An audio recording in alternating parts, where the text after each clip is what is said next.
All right. So it has been quite a while since we did an actual lore dive on really anything Warhammer related. And I think it's time we change that. And I think the man who should help us get back into that is a man with an outrageously handsome and rugged look. He has a beard that everybody should aspire to have. He's a handsome man, and his name is Weshammer. And today, ladies and gentlemen, I think today is the day we learn more about the Blood Angels. I don't know anything about them. I would like to know more about them.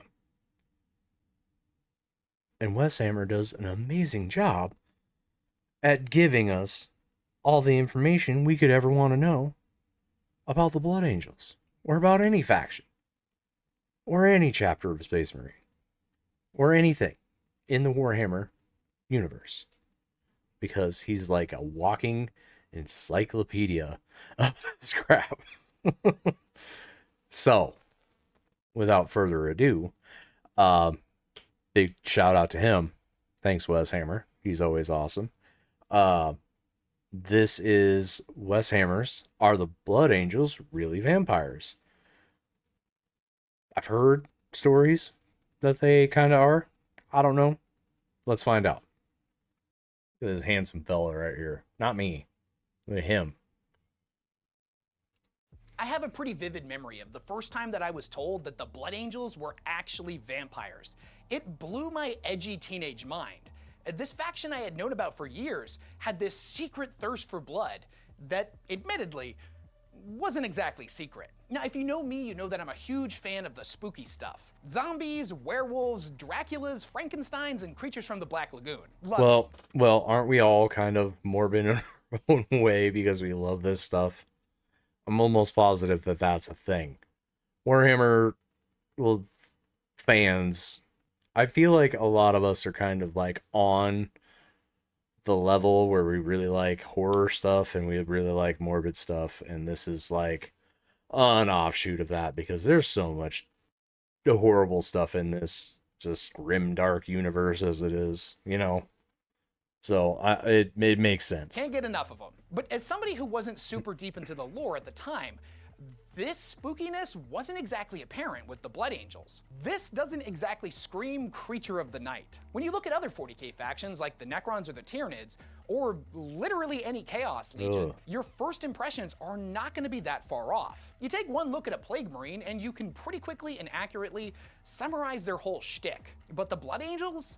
Not really. The lore itself also seems to try to bury this horrible truth as well, as their true nature is something that is often only hinted at, and kind of swept under the rug in favor of tales of their heroic deeds. So why was their defining, terrible, and interesting secret not explored as much as the secrets found in other legions? Now, I decided to go down the rabbit hole and find as many references to vampirism as I could within the Blood Angels, to really get a better understanding of this and figure out if they were actually vampires or the red thirst was just kind of as far as it went. As there's a lot more to being a vampire than just drinking blood. From elongated fangs, the act of sleeping in coffins, supernatural beauty, and a whole lot more. Today we're going to be examining all of the vampiric traits of the Blood Angels that they would prefer were kept under wraps. But first, a quick shout out to this video's sponsor, and then we're going to dive headfirst into the grimdark. That is If you've been interesting. watching my videos for a while, you've probably noticed that I wear the same Oh. type of t-shirt in just about every single one of them.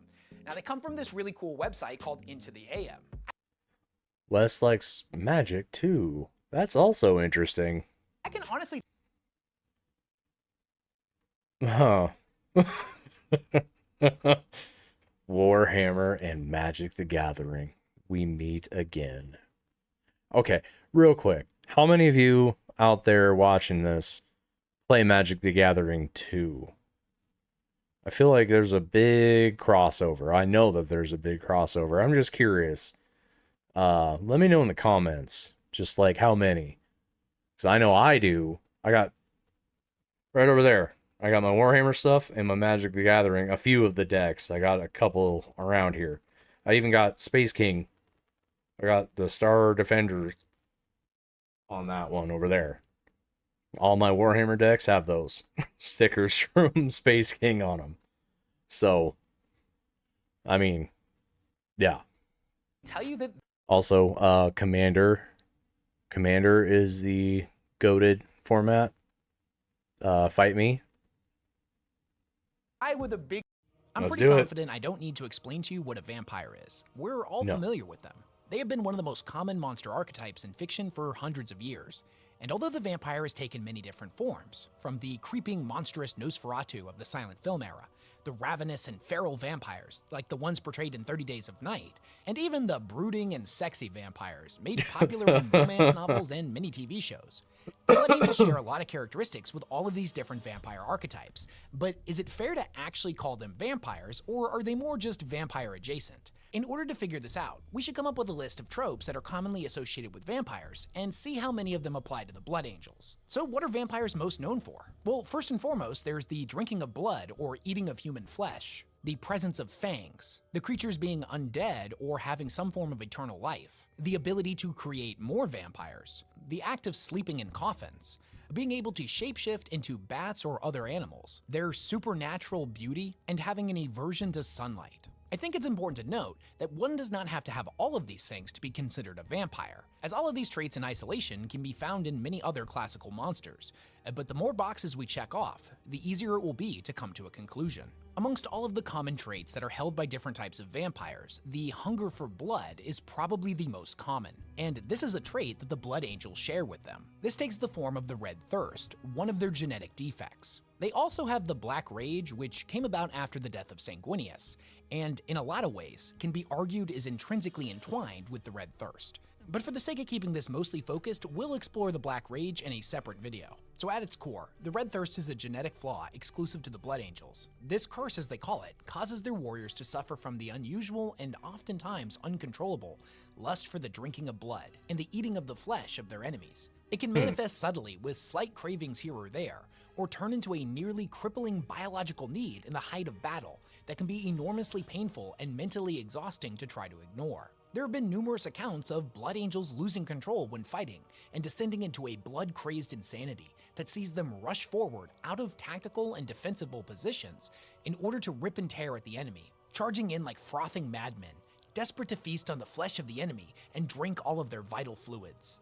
In the earliest years before the coming of Sanguinius, the flaw was seen as rare, but it still led the early Blood Angels to having a dangerous reputation that earned them few friends amongst the other Space Marine legions. With every new founding, the need to consume the life force of others got stronger and stronger within the new Blood Angels that were created. This has led to a wide variation in different views and philosophies on the nature of their curse. No matter what chapter they come from, it's pretty common for Blood Angels to drink bottled blood, donated willingly to them by their chapter serfs, or more ceremoniously, mixed with wine in a drink they refer to as karash. However, some chapters take this further, like with the Flesh Terrors, who have a ritual wherein they begin the ceremony by drinking donated blood, and end it by eating one of their prisoners alive.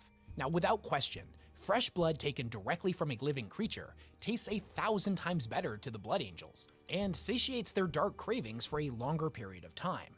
However, in the exact opposite direction, there are characters like Dante, who refuse to drink the blood of living creatures. Even though its consumption offers immediate relief from the painful symptoms caused by the thirst, Dante views it as an addiction that gets stronger the more you give into it, eventually leading the afflicted down a dark path that will inevitably see them lose control and become a feral, blood-starved beast. Those that choose to not give in to their cravings are constantly in pain, and other food they try to consume tastes like ash in their mouth. These symptoms serve as a constant reminder of their true nature, regardless of how desperately they try to hide it. Ignoring these cravings is a lot easier said than done, as no matter how strong a Blood Angel's convictions are, that thirst is going to get stronger and stronger, and more often than not, a breaking point will eventually be reached, and they'll lose themselves to the red thirst. Not all Blood Angels try to hide their true nature though, as Gabriel Seth of the Flesh Terrors sees it as a source of strength, one that can be harnessed and used as a weapon in battle. Outside of Warhammer, The concept of viewing the curse of vampirism in different ways by those it has afflicted is a trope that is common in other forms of vampire media. Some vampires choose to embrace their curse and the powers that it gives them, taking their place as an apex predator and viewing the humans that they live amongst as chattel that exist only to be hunted. Or, on the other end of the spectrum, some vampires see the curse as monstrous, something that needs to be constantly fought against in order to retain one's honor and nobility. One group seeing the other as nothing more than deviants that lack willpower and conviction, while the other group sees their cousins as weak and naive, unable to face reality and instead choosing to live in a delusion. On one hand, the Blood Angels of the Great Crusade era rejected the old ways of giving in to their thirst, and followed Sanguinius' teachings to aspire to be something greater, distracting themselves with the pursuit of art and the creation of beautiful objects as a constant reminder of what they were fighting for. It's why almost all of the Blood Angels are master artisans, and adorn their ships, armor, weapons, and sanctums in beautiful motifs. So I do have to say a few things, so. So their armor, I really like. So red is my favorite color. Red is one of my favorite color. These guys are sick. I love their armor. The reason I never really, I'm still like a Dark Angel. I really like the Dark Angels because of the Knights theme, I guess. These guys are really piquing my interest though in the whole. I'm not really big on the vampirism. Space wolves, werewolfy thing. That's cool, but I'm not like the Nordic theme too is cool, but it's kind of maybe to me it's more like we've gotten so much of it that maybe it's just not played out, but it's like overhyped to me. These guys are kind of like they're piquing my interest a little bit. I'm wanting to know more. The Red Thirst is very interesting for sure. So I guess he hasn't gotten into it yet, but the Red Thirst is it's an interesting idea to send these guys into battle knowing that they're going to want to taste that blood. And then they're capturing their enemies and like a chapter, their serfs are giving them blood, but then they're going to eat this prisoner. Some of it's a little like morbid. It's out there. God, these guys are actually pretty cool. I'm kind of digging it. I'm kind of digging it a lot more than I thought I would. I forgot where else I was going to go with this, but so to give in to the Red Thirst, you're going to have to it's going to continue to get worse and worse. So let's put you into a place where you're going to learn some highly skilled stuff. And then you can just, create a bunch of really cool stuff for yourself. Keep you busy, essentially. It's like keeping a person with an addiction busy while they're trying to fight their addiction. So you'd be constant for hundreds of years. You'd be constantly trying to fight that, which makes sense why their armor looks like that. They're actually pretty sick. I'm actually really liking it. In the Wh40k era, however, you can see chapters on the other end of the spectrum, like again with the Flesh Terrors, that give in to their thirst and use it as a source of strength in battle, choosing to honor Sanguinius' legacy by never faltering in the unleashing of monstrous tactics and weaponry against their enemies, and by upholding proud traditions of brutal melee assaults. Although they still seek a cure for their affliction, many of the Flesh Terrors feel that the death of the chapter is an inevitability, and thus seek to cement its legacy through victory after bloody victory. This philosophy is taken to even further extremes by the chapter known as the Knights of Blood, who put no restrictions on their thirst and were in fact so brutal in their crusades that even though they swore loyalty to the emperor, they were nonetheless declared excommunicate traitoris by the Inquisition. This was due to the fact that even though the Knights of Blood's tactics were arguably effective, they would end up leaving mountains of corpses of imperial civilians in their wakes whenever they would go on crusade. Although the Flesh Terrors and the Knights of Blood share many similarities in their views, there are still some pretty key differences. There's a passage that exemplifies this really well in the Devastation of Baal, where both of their chapter masters, Gabriel Seth of the Flesh Terrors and Centaur Jewel of the Knights of Blood, have a pretty interesting encounter. We see them enter a cave system alongside a serf to talk of Baal's history. This is before the Tyranids are expected to invade Baal, and all of the Blood Angel chapters have come to unite against them. Dante has organized it so both of these chapters will be fighting side by side, something that Seth is not happy about. As even though the Flesh Terrors don't exactly have the best reputation amongst other Blood Angels chapters, the Knights of Blood are far worse. The major difference between these two chapters is that even though both of them could arguably be called Blood Angels Berserkers, the Flesh Terrors still put some limitations in place in order to limit casualties to civilians and their allies. The Knights of Blood, by comparison, are completely feral. They throw themselves into the midst of the enemy, each one fighting with the strength of 10 Blood Angels. By all accounts, if they had not been declared renegades, every single one of them would already be part of the Death Company. And even though in this moment Seth doesn't want to admit it, there's part of him that admires them, that they do not view their curses as weaknesses like their cousins do. And there's another part of him that sees that his chapter will inevitably share the same fate as the Knights of Blood, even though they fight against it, whereas Centaur Jewel has completely embraced it. Inside the chamber, the two chapter masters end up debating over the Blood Angels' history and their true nature. Seth has had just about enough of it and wants nothing to do with the Knights of Blood, whereas Jewel says that they are more in common than they are different. He tells him that at one point they too had systems in place to keep their thirst in check, but that they had long since ceased working, and thus they have completely given themselves over to it. He tells Seth that he respects them, but moments later, he reaches out and snaps the neck of the serf that had accompanied them. Will you drink with me to seal our pact in blood? Jewel held out Christmas corpse to him. I will not, said Seth, even though saliva pooled in his mouth at the rich blood scent rising over the stench of guano. Why not? They are cattle. We are the canids of the herder. Is it not right that we should feed from the herd? He was a wretch, but he did not have to die. You should not have killed him. How many similar innocents have your warriors butchered? Not in cold blood. This is why you are damned and I am not. Is it? What was his life? He would have died anyway. His end serves the Emperor better this way. Jeez. With a tearing wrench, he ripped Christmas's head free. Blood ran over his battered gauntlets. Seth's mouth watered all the more. Now will you sup with me? No, said Seth. He clenched his jaw, his angel's teeth extended and pricked at the soft meat of his inner lip. I will not sup with you. I will not fight with you. Keep to your own positions. We shall stay on ours. There will be bloodshed if you disagree. Yours will be the first head I take. On an interesting side note, it's in this passage that we get to see a concrete example of the fangs commonly associated with vampires. Over the years, various because it sounds like their fangs don't come out unless they're in battle. That was interesting. Interesting little note there. So normally they're hidden, but at points, I guess, in battle, they pop out like a normal vampire. Okay, that's cool. The Flesh Terrors and the Blood Knights hate each other. Blood Knights are basically already traitors, all traitors, even though they're loyalists. The Inquisition doesn't like them. Interesting little lore. I have got to read.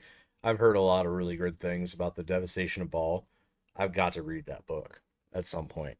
Pieces of official Games Workshop media has portrayed the Blood Angels with and without fangs, so it's never really been concrete on whether or not they have them. Oh, okay. In this example, Seth's fangs are shown to be retractable, emerging at the sight and scent of blood, as the hunger of the thirst boils up within him. The passage ends with Seth refusing and Jewel telling him to leave as he planned on feasting and would like some privacy, something that Gabriel Seth is more than happy to give him. So even amongst the most brutal of Blood Angels chapters, we see that there are still some differences of opinions. Amongst all of the flaws within Space Marine legions, most of them are instilled at a genetic level, and it normally takes the form of a malfunctioning implant or organ. Although what exactly the Red Thirst is and the science behind it isn't exactly spelled out for us, in the recently released Primarch novel, Sanguinius, the Great Angel, the Luna Wolf, Yakton Cruz, theorizes that it is a defect in the implant known as the omniphagia. For those of you who don't know, this is the implant that allows a Space Marine to gain valuable information and insight by consuming the flesh of other living creatures. This lets them view their enemy's memories, whether they be visual representations of things that the person had seen or done, or more intangible concepts like memories, thoughts, and ideas that the individual had had in life. The tactical applications of such an ability are pretty numerous, but some legions are more strongly attuned to this organ than others, and Yakton tells the Remembrancer that is here to document the Blood Angel's history that some legions absolutely relish any opportunity they can get to use it, and that for them, it's about appetite as much as necessity. Now, we know that Space Marines are not technically immortal. They do age, just incredibly slowly, whereas vampires are often portrayed as being eternally young, and will theoretically live forever. Where vampires and Space Marines differ is the act of being able to return from the dead. Even if they do not have the ability to literally resurrect, the symbolism of returning from the grave does manifest within the Blood Angel's history in a pretty interesting way. Most notably, before the coming of Sanguinius, when they were referred to as the Revenant Legion. A revenant is a mythological creature that is basically a spirit returned from the dead in order to hunt the living, normally possessing either its own original body or that of another corpse in order to continue on its mission. The word literally means to return to life. The Blood Angels were nicknamed the Revenant Legion, and this nickname comes from a couple of different places. The first is that Melchador called them this directly after they were sent on what was not known to them at the time as basically suicide missions into the farthest reaches of the solar system. This all happened before the Great Crusade, and the Blood Angels were assumed to all be dead. But when Imperial forces would end up going to these planets, they found the Blood Angels alive and well, even having grown in numbers as they had recruited new Space Marines from the populations of the worlds they had been sent to. The second, more interesting source of the nickname is derived from an old tradition within the Legion, where in order to preserve their captain's hard-fought skills and experience at the time of their death, a younger Blood Angel would consume their flesh, thus gaining all of their memories, insight, personality, and just about everything else about them that made them them. Oftentimes, the individual who consumed the other Blood Angel would even adopt their name and armor, creating the illusion of immortal warriors constantly coming back from the dead, that would then go on to weave impossibly long tales of heroic victories. Although it is not them literally escaping death, you could make the argument that it is still symbolic of the original Blood Angel living on. So in this, we have a direct reference here to the classic vampire trope of immortality. And on the topic of immortality... So that's an interesting thought there. So the omniphagia, I think I said that right, is basically the Space Marines are a lot like, if they eat the flesh of another, like they're one of their enemies, they can gain the insight of enemy movements, tactics, whatever that particular person had heard before they died. So then they would know what the hell is waiting for them to happen.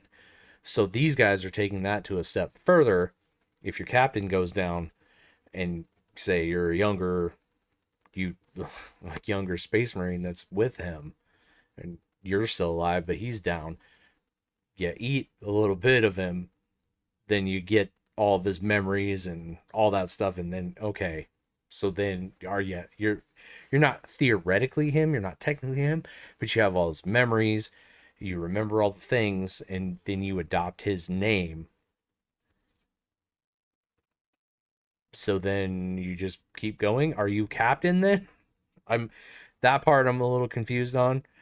Do you take his armor? I don't know. That's odd. That's an odd thing. Let me know if that's what happens. I'm unsure. With vampires, it's pretty that's common a cool, in vampire media for eternal cool life way to keep be it viewed going, by I them as a guess. curse. Escaping the cycle of life and death is not all it's cracked up to be. These immortal creatures are forced to bear witness to the deaths of everyone they have ever loved, while also having to see humanity's flaws repeat themselves over and over again over the centuries. I find it ironic that the oldest living Space Marine currently alive, that is a major figure and didn't have his life extended through unnatural means, like the entombment within a dreadnought, is that of Dante, a character who wants nothing more to finally be able to rest after having served for over 1,500 years. Now, when we picture a vampire, a couple of different images can possibly come to mind, from the sexy and suave vampires found in romance films and novels, to the wretched and feral monsters of horror movies from the past. Now, despite the vast physical differences between these two different archetypes, both are distinctly vampires. And interestingly enough, Across the spectrum of blood angels, we can see a wide array of different vampire archetypes. Another common vampire trope is that of an unnatural and seductive beauty, and interestingly enough, the Blood Angels are often referenced as being the most traditionally beautiful of all Space Marines. The angel's genetics lending itself to the formation of facial features that humanity has traditionally valued above all others. Avigus Catenia was a remembrancer that was sent to catalog and write about the Blood Angels during the Great Crusade, and this was his immediate reaction after seeing one of them without their helmet on for the first time. How beautiful he was, not in a sexual or romantic sense, but in a kind of idealized human capacity. Like one of those marble statues I'd seen in the vid histories of old Europa. Cold, pure, every limb in proportion, and every gaze frigid and imperious. I looked up, a long way up, into ice blue eyes set into a face the color of sun-warmed leather. I saw blonde hair over a high forehead, and a mouth that could have been cruel had it not been so artful. This is also something that Arkin Land comments on in The Master of Mankind, when he is speaking to the Blood Angel Zephon. Apropos of nothing, he narrowed his eyes and regarded Zephon. You really are a beautiful creature, you know. Aesthetically, I mean, and scientifically, of course. It is said that many of my legion possess aesthetic qualities considered Not that it means anything one way or another, Land interrupted. I've never had the drive within me, you understand. No time for those kinds of entanglements. They're a distraction from my real work. I merely find it curious that your Primarch's genetic legacy manipulates human physiology to produce such mythologically iconic figures of beauty. Not very secular, eh? Zephon smiled. This was something he had heard and debated on many occasions before. Angels have great cultural significance on Baal. In many ways, Baal-lite culture holds closer religious similarities to Old Earth in the era of Holy Pax Romani Empire than it does to anything— Yes, spare me the lesson in the exact flavor of your toddy barbarism. Zephon smiled despite himself. As you wish, Arkin. But not all vampires are considered beautiful, nor are all blood angels.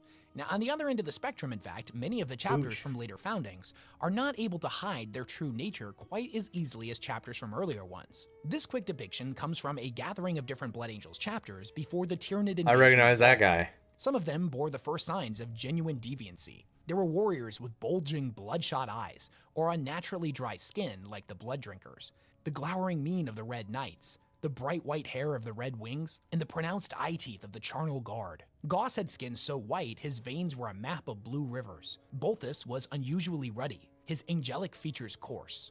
And speaking of the Charnel Lords in particular, they don't seem to have the ability to retract their teeth. They are said to have pale skin, yellow eyes, and the overwhelming scent of death that always lingers on them. They look more like the Nosferatu-style vampire.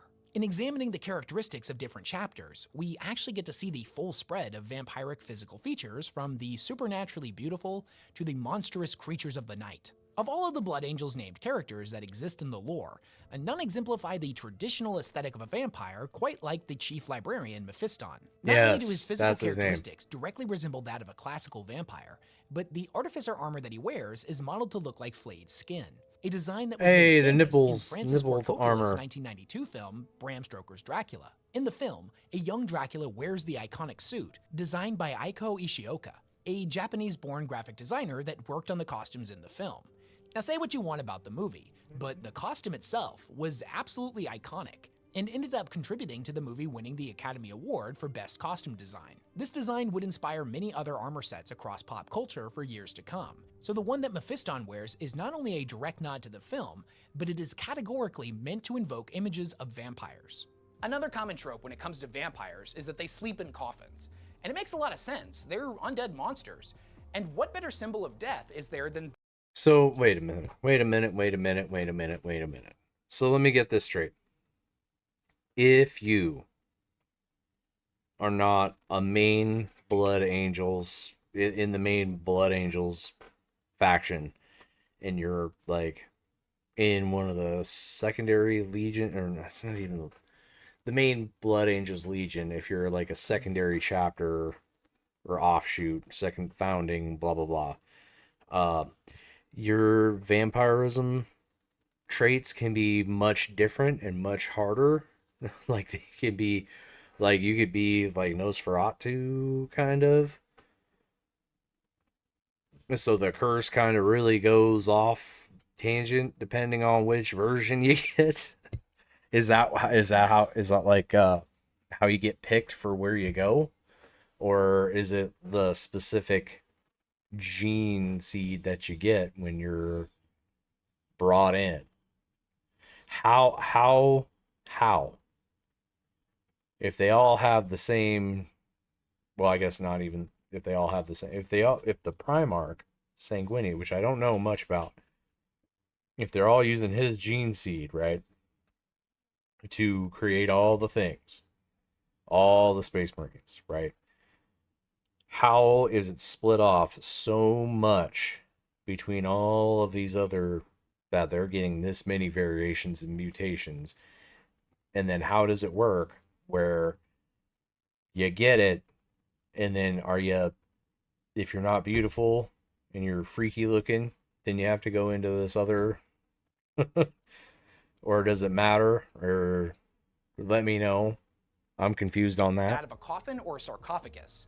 Now, images of coffins are They not just take the inherently homely ones and uncommon put them in amongst the other back? Space Marines, as that's kind of the entire point of something like a dreadnought. But the Blood Angels utilize coffins in some particularly interesting ways that make them stand apart from their brothers. All of the different Space Marine legions and chapters, depending on what time you're talking about, have different rites and rituals in order to induct new aspirants into their ranks. And the way the Blood Angels do this is through the use of entombing their aspirants into giant golden sarcophagi. There's a passage in the Deathwatch RPG core rulebook that gives us some insight into this. It states that the successful Blood Angels aspirants are taken to the fortress monastery of the Blood Angels, their bodies bearing many scars inflicted upon them by the harsh conditions and elevated radiations of their homeworld. Most of them are covered in cankers and sores, and their faces are marred by lesions. Now, in contrast, the Blood Angels they see before them, that hailed from the very same world, are the ideal of perfect beauty, with smooth skin and noble features. The chapter's sanguinary priests will then lead the aspirants away to the apothecary, where they will partake of Sanguinius's blood. After sipping from the sacred chalice, they will fall into a deep sleep and will be placed into large golden caskets within the Hall of Sarcophagi. They will spend 1 year inside of these coffins, their bodies continuously being fed intravenously with nutrients that have been injected with the blood of Sanguinius. While they sleep, their minds will be bombarded with Sanguinius's memories as his essence permeates throughout their bodies, rejuvenating and transforming them into new Astartes. After 1 year, they will emerge with a newfound vigor. They will be bigger, faster, and stronger, and will be ready to enter into the ranks of the Blood Angels. It is also stated that whenever possible, Blood Angels will sleep in these very same coffins that created them, and have their blood purified by the sanguinary priests of their order. They do this in hopes of keeping their genetic defects from progressing. With this, we're able to check off 2 more boxes from our list at the beginning of the video. Not only do Blood Angels sleep in coffins, but they use them in combination with Sanguinius's blood in order to create other Blood Angels, thus mirroring how the leader of a vampire coven creates more vampires through the sharing of his ancient blood with his underlings. Out of all the things that we've listed, I admittedly wasn't able to find any direct evidence for the ability to shapeshift into things like bats or wolves, or of any Blood Angels having a direct weakness to sunlight, not even amongst some of the more obscure Blood Angels chapters. If any of you have any knowledge of such things, share it in the comments section with me. Now, I've seen characters like Magnus take the form of a wolf in the Horus Heresy novels, but shapeshifting is not something that is common amongst librarians, nor is a weakness to sunlight, although considering that Baal Prime, the homeworld of the Blood Angels, is said to be an irradiated desert, home to wretches and mutants, there is possibly a link that you could make here between weaknesses to sun and their homeworld, but I kind of feel it would be reaching. In the final section of this video, I want to close it out with something that I find really interesting, but admittedly, I don't really know the best way to put it into words, but I'm going to do my best. And a quick warning, this section is going to contain spoilers for Sanguinius's Primarch novel. For years after I had originally learned about the Blood Angels, I had no idea that there was anything vampire about them. And maybe I'm reaching here, but I find it deeply fascinating that because it's not something that is explored on the surface with them, the way it is presented to us in the audience and the way we figure it out kind of mirrors how somebody in-universe would have these facts presented to them. The Remembrancer from Sanguinius's Primarch novel that was tasked with writing about the Blood Angels was slowly piecing things together, but even before the horrible truth was fully made clear to him, certain things just weren't adding up. Like a wartime journalist, he had accompanied them into a couple of different battles. In the first one, he encountered an enemy corpse that had been completely drained of blood. He didn't know what to make of it at the time, but he found it deeply disturbing. And later on, in the battle against the Megarachnids on Murder, he would have this to say about the Blood Angels. I couldn't take my eyes off of them. They were in a kind of ecstasy, it felt like. They were loving their work. They were hacking, punching, gouging, slashing, going toe-to-toe with horrors I could barely stand to look at. And they were themselves. No reserved hauteur, no diligent attention to some intricate piece of decoration. Just the basics, the raw stuff, what they had been made for, to purify and to transform. That has been our gift. Sanguinius himself had said it, was proud of it, clearly believed it, but I felt that this was the reality of them. And all that other stuff, all the fine objects and the aesthetic labor, was just distraction, not even a mask. In that case, not even a mirror, a sideshow, a misdirection. Later on near the end of the novel, when all of the pieces are starting to come together, he discovers a ritual site in one of the deep dark corners of the ship's underbelly. There was a sacrificial altar in the middle of the room, with deep blood grooves carved into it, as well as a massive golden urn with which to collect blood, as well as dozens of skeletons and drained corpses piled up around the room and hanging from chains. He was horrified by the discovery and attempted to flee, but he was caught by one of the Blood Angels, who ended up dragging him into Sanguinius's private quarters. He had been under the direct protection of the Primarch, a fact of which the Blood Angel makes mention is the only reason he allowed him to live. He's terrified by what he had witnessed, and more so, the implications of what was going to happen to him. But he had done exactly as Sanguinius had told him. He kept digging. I could feel myself starting to hyperventilate again, and struggled to calm down. He hadn't killed me yet. He hadn't drawn his blade. What happens there? I asked. Old rights, came the reply, except the Ophanim had said nothing. A second door had opened soundlessly, and the Primarch had entered. Just as when I had seen him for the first time, he seemed to light the space up. A rose gold refraction glittered from the many fine points on his armor. He was unhelmed, and his long hair fell loosely across his dented gorget. My captor bowed to the Primarch, shot me one final inscrutable look, and withdrew. The door slid closed behind him, leaving me alone with my subject. How did you... I started. I wondered if you would keep going, Sanguinius said calmly, coming over to face me. I sat uncomfortably in the chair, wanting to squirm my way into its structure. The Primarch's battleplate bore the scars of recent fighting. He must have come here straight from docking with the flagship. I wondered if you'd be able to resist the urge to keep digging. You could have stopped it. I could have done. You didn't. Sanguinius folded his arms, and I saw the great shadow of his wings rustle behind him. Do you not remember what I told you when we met for the first time? Record truly and without fear.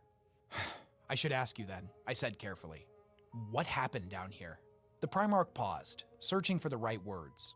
A shadow lingers, one we carry with us. You were right. We wear masks over that shadow. All of us know it. The populace of our ships knows it. My brother Horus knows it. Anyone intelligent, I would say, must know it. And yet it is never spoken of. Why not? Because it is easier to believe in surfaces, and harder to believe in the flesh beneath. It is horrific. I know. I can't get it out of my head. You are not required to. I looked up at him.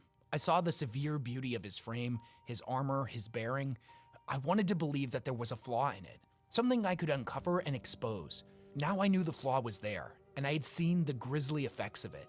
But I also saw the quest to overcome it. Sanguinius had not come to redeem the Legion's affliction. He was the Legion's affliction. But he was also the only route they had out of it. The poison and the cure, bundled up together, impossible to prize apart. I'll write that down, I told him. All of it, the gold and what lies beneath the gold. He nodded. Good. I meant what I said. Record truly.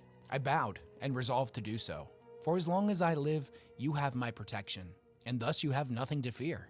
Sanguinius ends the conversation by requesting only one thing from the Remembrancer, to withhold the publishing of his work until the Great Crusade had finished.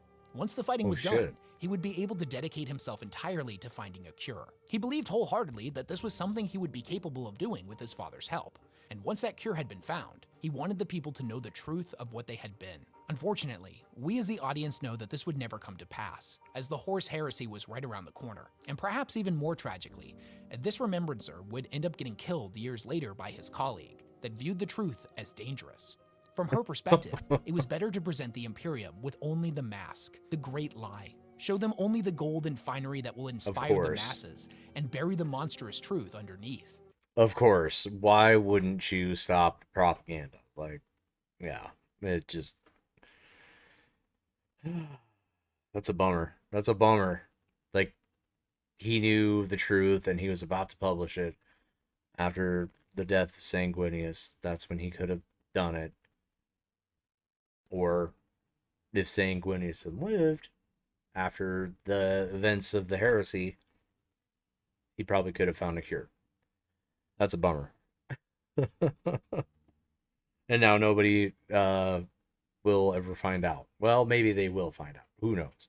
But yeah, okay. After she killed him, she burned the only copy of his life's work, making sure the truth would never get out. In many ways, my own journey into the Blood Angels lore, as well as many others, is kind of mirrored in this Remembrancer's journey. When we're first introduced to them, we're only shown the angelic and noble side, the golden mask, and for many, this is probably as far as they will ever dig, as most of the Warhammer community doesn't watch lore videos or even read the books. And even within the portion of the community that does, most of us end up only focusing on a single faction or character that we find interesting. That's crazy. In this sense, we're like the Remembrancer. The more we read... Is it really like that? Like you guys, well, not you guys, but like, because people who enjoy reaction videos really enjoy like the full lore deep dive. But is it true? Like, you ain't gonna go out of your way to learn more about I'm interested in everything. I have my favorites. I have my least favorites. I want to know like as much as I possibly can about this whole universe thing. So, I mean, the universe building is spectacular. I have to say. Like, some of you may not like what I'm about to say, but it's like Marvel, DC level, comic book level world building. I mean, that's really what it is. It's like you're taking all this mythos and all this and you're putting into these stories. Some of it isn't factual, some of it gets changed a little bit to kind of fit the narrative. The retconning, that's kind of a thing that happens, what have you. But still, like, I want to know as much of this stuff as possible.